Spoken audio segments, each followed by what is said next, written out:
Bolivia vive un momento histórico. Por primera vez en 20 años, la izquierda queda fuera en las elecciones, en este caso en la primera vuelta. Dos candidatos, Rodrigo Paz y Jorge Tuto Quiroga, se disputan la presidencia el próximo 19 de octubre en el balotaje, en la segunda vuelta. Para entender qué está en juego, conversamos con el politólogo y expresidente del Tribunal Supremo Electoral de Bolivia, José Luis Exeni Rodríguez, quien es actualmente además coordinador de proyectos de la Fundación Friedrich Ebert en Bolivia. Bienvenido a la entrevista de DW. Gracias por tomarse tiempo para hablar con nosotros. Un gusto, Leandro. Qué bueno que podamos conversar sobre este evento democrático que hemos tenido el domingo en Bolivia.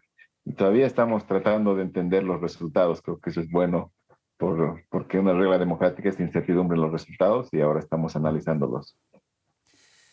Señor Exeni, para arrancar, ¿se trata esta realmente de una elección entre dos candidatos de derecha, como insistieron muchos medios, o hay más matices entre Paz y Quiroga? Lo primero que habría que destacar es que efectivamente hay un cambio de ciclo. Hemos pasado de un ciclo de 2 décadas de lo que se conoce como sistema de partido predominante, el MAS, el Movimiento al Socialismo de Evo Morales. Hemos pasado hoy a un sistema que se conoce como de pluralismo moderado o limitado, ¿no? Donde habrá 3 partidos que cuentan, todos minoritarios en la Asamblea. En principio sí, es una derrota de la izquierda, de esta izquierda expresada en el Movimiento al Socialismo, que también expresaba tenía un sentido progresista, pero no necesariamente es un giro a la derecha, como se plantea. Va a depender de la segunda vuelta. Si en la segunda vuelta gana el candidato Tuto Quiroga, sí será un giro a la derecha. Si gana el candidato Rodrigo Paz, ahí habrá matices. Quizás hablemos de un populismo de centro más bien. O sea, ¿se puede hablar de una elección de centro versus derecha un poquito más radical, tal vez? Sí, eso es correcto, señalando que este centro está expresando una interpelación desde lo popular, desde el campo nacional popular que antes estaba expresada en el MAS, por ello implica de alguna forma una renovación, con diferencias respecto a la derecha expresada en Tuto Quiroga, que es más bien una derecha tradicional, una derecha más neoliberal, digamos, esa es la diferencia. Y quizás lo central, además de que hay un factor de renovación en el binomio de Paz Lara, es que se han situado ellos mismos al medio, lejos de la polarización más anti-más o estatismo, neoliberalismo. Creo que eso sí nos permite señalarlos como que son parte del centro, con algún carácter conservador y yo diría que hasta confesional, pero ideológicamente sí están más al centro que la derecha tradicional de Quiroga. Ahora, comenzando por Rodrigo Paz, saltó prácticamente de la nada al primer lugar en la primera vuelta. ¿Cómo se explica esa remontada tan rápida y qué cambia para la segunda vuelta en un escenario de solo 2 rivales?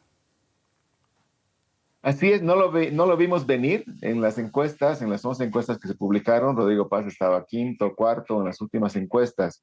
Una semana antes de las elecciones apareció como un tercero, pero distante, con 8% frente al 22% que tenían los dos primeros, Tuto Quiroga y Samuel Doria Medina, que era el otro candidato de una fuerza también de derecha. Pero bueno, el domingo tuvimos esta sorpresa de que Rodrigo Paz junto al capitán Lara, que es su binomio, terminaron primeros. No lo identificaron las encuestas hablaban de un bolsón de un 30% de indecisos, de llamado voto oculto, de gente que decía, no, yo estoy todavía definiendo si voto blanco, nulo o por quién voy a votar. Y al final del camino, cuando se podría esperar que parte de este voto oculto o indeciso vaya al candidato de Renovación de la Izquierda, que fue Andrónico Rodríguez, finalmente este votante que antes votaba por el MAS, ¿no? Es el votante popular, es el votante urbano popular, pero también parte del votante rural que siempre ha votado por el MAS, en estos 20 años ha votado por el MAS, al final del camino terminaron votando por este binomio de Rodrigo Paz y Edman Lara. Rodrigo Paz no es nuevo en la política, él está en la política desde hace más de 20 años. El que sí es un auténtico outsider, podemos hablar luego, es este capitán Lara, muy popular en las redes sociales, especialmente en TikTok, pero ambos con mucha calle, han estado mucho tiempo hablando con la gente, a diferencia de las otras candidaturas. Justamente lo nombró ya 3 veces a este jugador que se considera de alguna manera clave. Hablo concretamente de Edman Lara, quien nombró usted, que es el candidato a vice, un ex policía que denunció varios casos de corrupción en las fuerzas policiales y que justamente por eso ganó una popularidad muy considerable en sectores donde antes ganaba la izquierda. ¿Qué representa concretamente Edman Lara en la fórmula? ¿Es un vice de adorno o es realmente el verdadero motor de la campaña?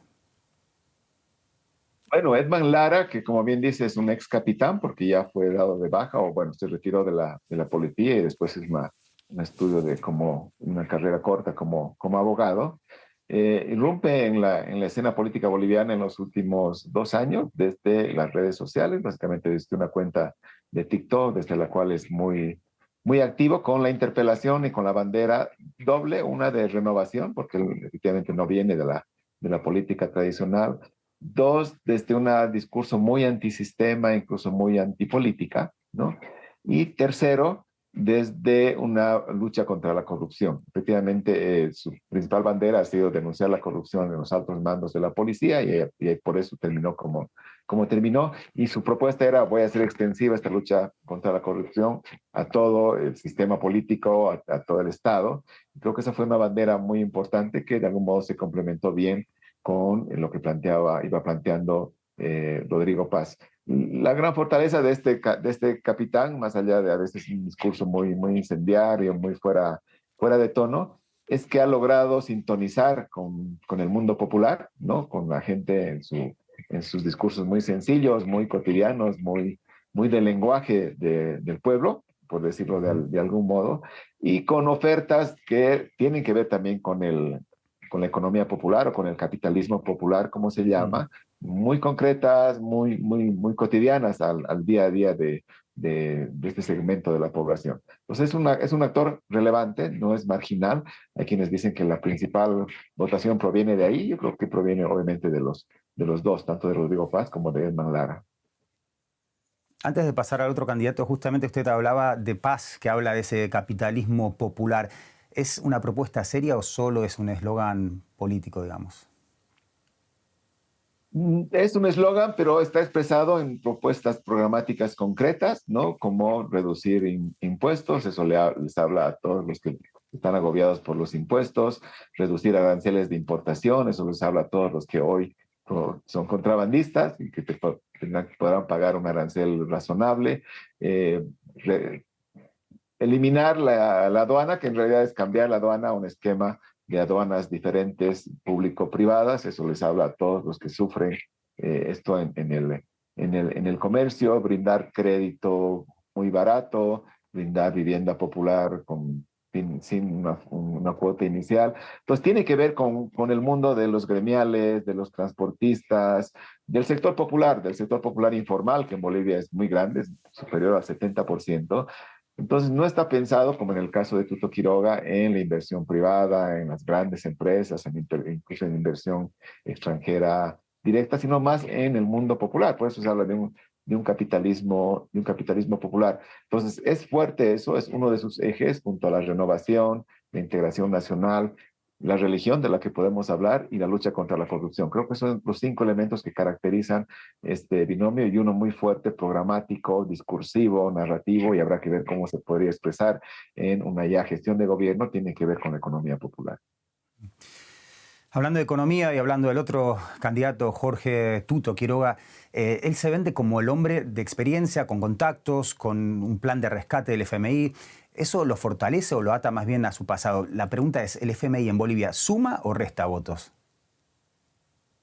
El FMI resta votos, no es popular el FMI porque la memoria no tan corta, pero de mediano plazo que tenemos en Bolivia son las medidas de estabilización y de ajuste estructural de los años 90 del siglo pasado, ¿no? Donde el FMI fue a medio camino un actor relevante. Entonces, no es popular el FMI. En 2019 se aprobó un crédito con el FMI, fue muy cuestionados, tanto que se tuvo que dar marcha atrás.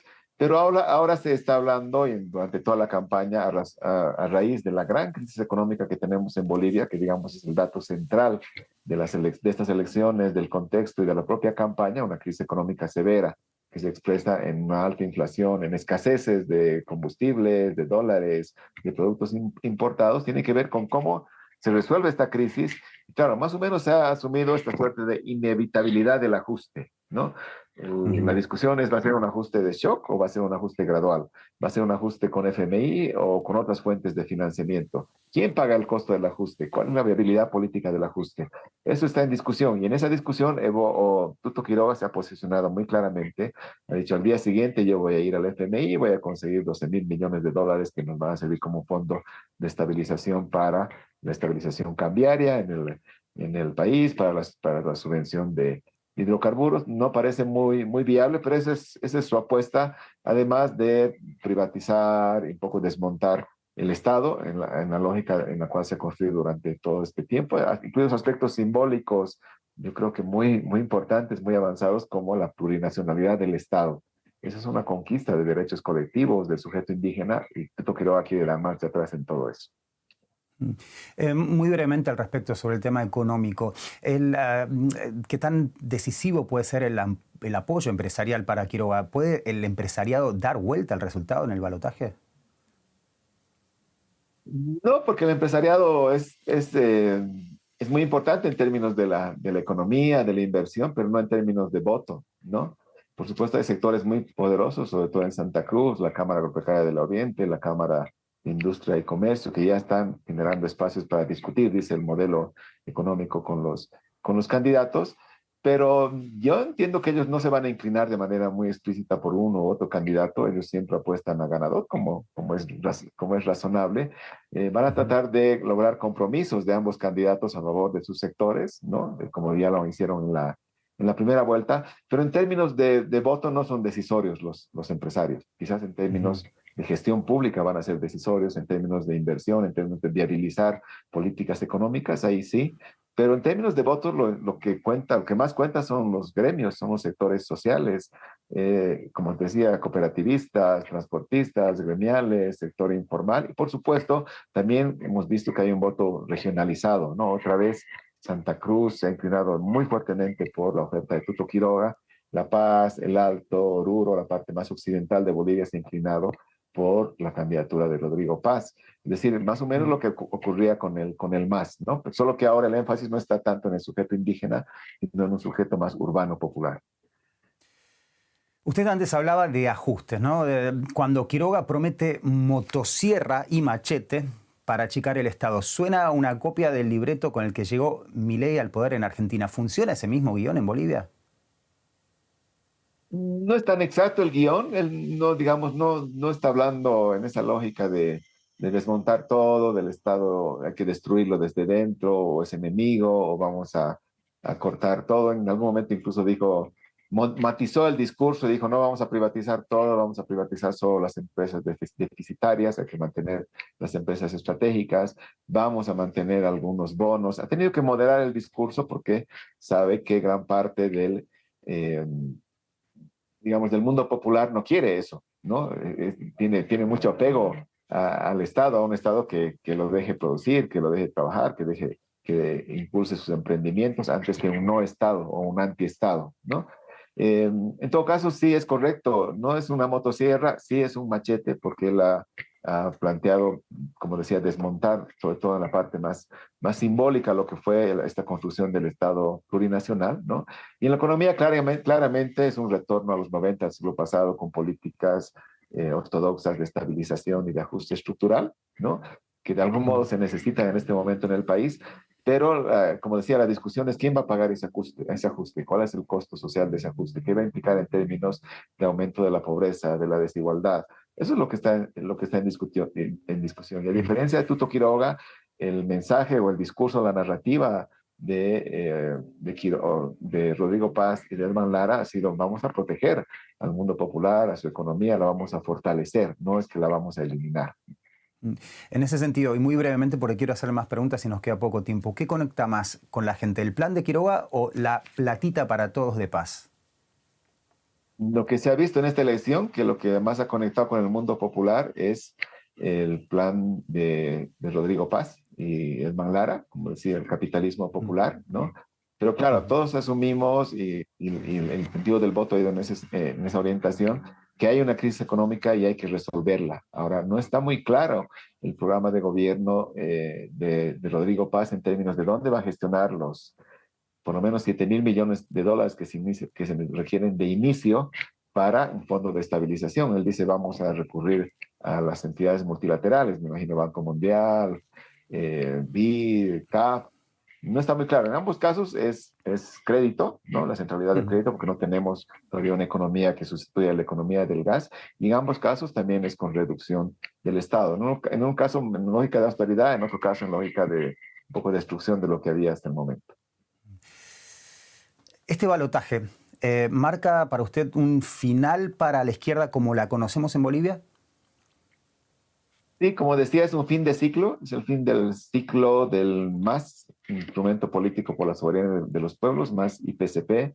Es un fin de ciclo de todo este proyecto iniciado en los años 90, pero que se hizo gobierno en el 2005, que ganó 4 elecciones sucesivas con mayorías no solo absolutas, sino especiales, impulsó una agenda de transformaciones sustantivas, un proceso constituyente, una nueva constitución, un proceso muy valioso de inclusión, de la reducción de desigualdad, de pobreza, de aumento de las clases medias, que al final hizo crisis porque estaba muy asentado en la inversión pública, que a su vez estaba muy asentada en la economía del gas, que finalmente terminó entrando en crisis. Es un fin de ciclo en dos sentidos. Es un fin de ciclo en lo que se conoce como patrón hegemónico, es decir, ya no vamos a tener el partido predominante, sino varios partidos minoritarios.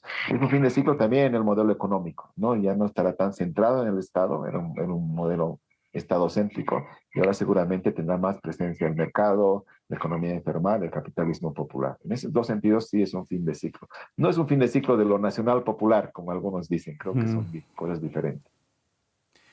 Ahora, usted en una entrevista reciente dijo que Evo Morales podría seguir siendo un actor de peso si el voto nulo supera el 20%, pero ahora el voto nulo sacó 19,2%. ¿A dónde queda parado Evo Morales?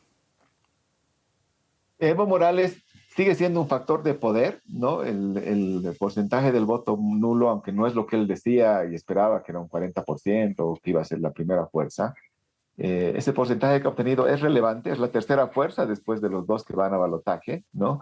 Son más de 1.200.000 votos, no todos atribuidos a Evo Morales, por supuesto, hay un histórico en promedio del 3,7% de voto nulo, entonces digamos, entre el 15 y 16% se deberá a la consigna del voto nulo. Entonces, primero sí, Evo sigue siendo un factor de poder, pero ya muy territorializado en su núcleo en el trópico de Cochabamba, muy confinado a sus sectores leales que han votado nulo, ya no logra irradiar hacia el campo popular. Entonces, Evo ya no puede paralizar el país, no será un factor decisorio, pero es un factor que no se puede dejar a un lado. O sea, ha capitalizado, digamos, el voto más radical de la izquierda y lo tiene ahí expresado en el voto nulo. Claro que el efecto, no sé si deseado o no deseado del voto nulo, ha sido que la izquierda no tenga representación hoy en la Asamblea. Y es terrible el giro. La izquierda expresada en el MAS, que en algún momento tuvo 2/3 de asambleístas, hoy tiene 0 senadores de 36, 0, y tiene apenas un diputado del MAS y 9 diputados de Andrónico Rodríguez, de Fuerza Popular, o sea, 10 diputados de 130. Ese es el tamaño de la reducción de la representación política de la izquierda y el tamaño de la derrota histórica del proyecto hoy del MAS y PDP, y en parte se debe a esta lógica de Evo Morales de ir por el voto nulo y de bloquear cualquier expresión que no sea él, es decir, cualquier expresión de renovación, que en este caso era la candidatura de Andrónico Rodríguez. Ahora, para terminar, yo sé que las encuestas no aciertan, lo voy a sacar un poco del análisis y le voy a pedir que haga un poco de futurismo. Si tuviera que apostar hoy, ¿quién gana el balotaje? Por las señales que han ido saliendo en términos de adhesiones, porque lo que funciona en una segunda vuelta, que es como empezar de cero, como se dice, y es una inédita segunda vuelta que vamos a tener en Bolivia, no la habíamos tenido antes en votación popular, lo que funciona es tanto contra quién se vota, ¿no? Y cuáles son las adhesiones que van recibiendo las dos candidaturas que van al balotaje. En este caso, en la misma noche del domingo, el tercero en votación, Samuel Doria Medina, dijo claramente que él apoyaba a Rodrigo Paz, él había comprometido que iba a apoyar al primero, si es que no era del MAS, y cumplió su palabra. Claro que eso no significa que todos los votantes de Doria Medina van a votar por Paz, pero digamos hay una señal. Y se están tejiendo muchas alianzas con sectores, lo está haciendo sobre todo Edman Lara, también Rodrigo Paz, ¿no? Sectores del transporte, estos sectores populares que en algún caso o votaron por Andrónico Rodríguez o votaron nulo, que ahora están expresando su adhesión al proyecto de Rodrigo Paz. Entonces, si tomamos en cuenta esas adhesiones, podríamos decir, sí, parece que Rodrigo Paz y Edman Lara tienen muchas posibilidades de ganar en la segunda vuelta. Claro que desde la noche misma del domingo se ha instalado una feroz y una tenaz guerra sucia, sobre todo en redes, para decir Paz es lo mismo que Evo, es el heredero de Evo, es el masismo, no ha habido cambio, nos han engañado, un poco para volver a reposicionar esta polarización que se había ido, masismo, antimasismo, hoy el masismo, entre comillas, expresado en Paz, por supuesto no es cierto, pero ahí está instalada la guerra sucia. Habrá que ver si esto que es muy fuerte en las redes sociales también va a ocurrir en la calle. Yo creo que no, son dos espacios distintos, dos lógicas distintas de comunicación y de campaña. Habrá que esperar, pero en principio creo que Rodrigo Paz parte como favorito para esta segunda vuelta. Y claro, más allá de lo que puedan decir las encuestas que ya van a empezar a salir, hay que ver cómo se van decantando hasta el final del camino. Hoy, viernes, tenemos un dato importante. ¿Qué es lo que va a decidir Evo Morales y el evismo en relación a la segunda vuelta? ¿No? Han dicho que hoy se van a posicionar en un ampliado. Habrá que ver qué deciden, porque si hubiera el apoyo masivo del voto nulo, de ese 19-15% a favor de Rodrigo Paz, ahí ya no quedará duda de que va a ganar la segunda vuelta. Está claro que este balotaje no solo definirá al próximo presidente de Bolivia, sino, por lo visto, por lo que usted también dice, es el comienzo de una nueva era política en Bolivia. Estaremos atentos a lo que ocurra el 19 de octubre. Muchas gracias, señor Exeni Rodríguez, por el análisis y ojalá hasta una próxima oportunidad. Con gusto. Esperaremos. No es un gobierno de cambio, sino de transición y hay que ver hacia dónde transitamos, pero qué bueno que haya renovación en la política, en la democracia y que todo se haga eso mediante métodos institucionales y pacíficos. Gracias.